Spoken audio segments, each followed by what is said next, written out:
Welcome back. I'm Abby Peel, your host. We're coming to you from Beltate's Building Specialists, another local business that goes above and beyond for their customers. Now let's hear about the Sunapee School facility proposal for the elementary school. Hi, Kerri. So we are proposing a renovation addition project to the Sunapee Central Elementary School that will replace the old boilers that are past their useful life. We're going to replace the portables, which are over 20 years old and in a state of disrepair, and install an HVAC system so that the school will once and for all have a mechanical ventilation system for filtering air in and out of the school. We will be putting on an addition that will allow for additional classroom space and teaching areas where currently we have students who are in stairwells and in closets getting their education. So our space is just not sufficient to meet our education needs in the building. So it'll also update all the fire safety issues that have been identified over the years and introduce ADA compliance, which is lacking in the facility, and importantly also address safety issues. So we will have a safe and secure entry to the school that will prevent visitors from being able to access the school without being verified who they are before they enter the building. We'll have our students under one roof, so we won't have to march them up and down the hill to the Sherburne Gymnasium for gym class and for music class every day, which actually means that we're going to gain some additional instruction time because there's a lot of time waste or as the kids go up and down the hill each day. So we have gone down this road a few times trying a couple of different options to get something passed for the school to address the issues. The plan that we're bringing forward this year is a similar plan to what was proposed last year. We feel that it hits an appropriate price point. The community has spoken pretty loudly about the cost sensitivity of being able to address the school needs, but at a price point that is acceptable to the community. It is, in our view, the most prudent thing that we can do to fix our needs and give us the space that we need. We've also got some federal grant money that's available that we want to make sure that we do not lose. We have to spend that money within a defined period of time and want to make sure that we can benefit from that federal grant money and a biomass grant that's available to us. Interest rates, we're actually seeing the lowest bond rates that we've seen in many, many years. So we will benefit from that as the overall interest costs will be as low as they possibly could be at this point.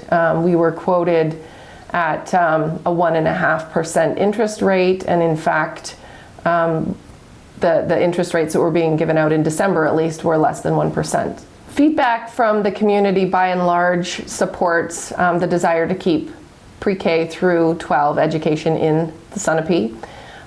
We really are not interested in sending the students out of district. That is something that we've heard loud and clear from the community. So finding a solution that we can get everybody behind is important to us. We have explored a one campus solution, and there are pros and cons to that. The biggest con that we saw a couple years ago was that it was a very costly solution. We also would have lost our sports field, so we had to come up with a solution to also address that, which again just added additional cost. And hearing the feedback from the community, it was just too much to get behind. So once again we explored or went back to explore what we could do to our existing buildings, because we own the buildings, and work within the confines of what we had. We'll be able to bring that building up to code, address the fire safety, put the HVAC in, install a wood chip biomass system that will replace the boilers, replace the portables, address the playground issues where currently we have students that are essentially having to cross the parking lot in order to get to the playground. So we'll address all of that so that we give them a safe place to play without having to be mingling in traffic, and fix all the safety issues and ensure that we have an ADA compliant facility. The price point that we're at, we feel, is responsible and prudent for all that needs to be done. It's a long-term solution that's going to address our needs for many years to come. And the feedback that we've had from the community by and large is that this is the right plan.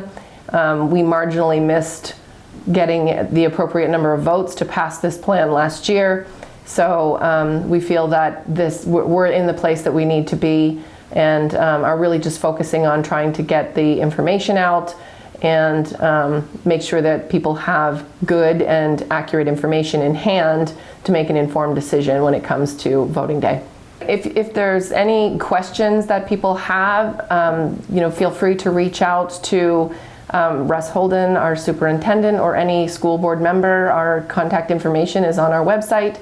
And we also have a dedicated website that defines all of the attributes of the project and all of the information that we have in hand, including the issues that have been identified. You can go to abettersces.org and find everything that you need. Thanks, Kerri. Another attempt to solve these ongoing problems. What's a town to do? When we return, I'll be joined by Ben Barton to hear why buying local benefits you and your community. But first, let's visit a few of those local businesses that are still here serving you.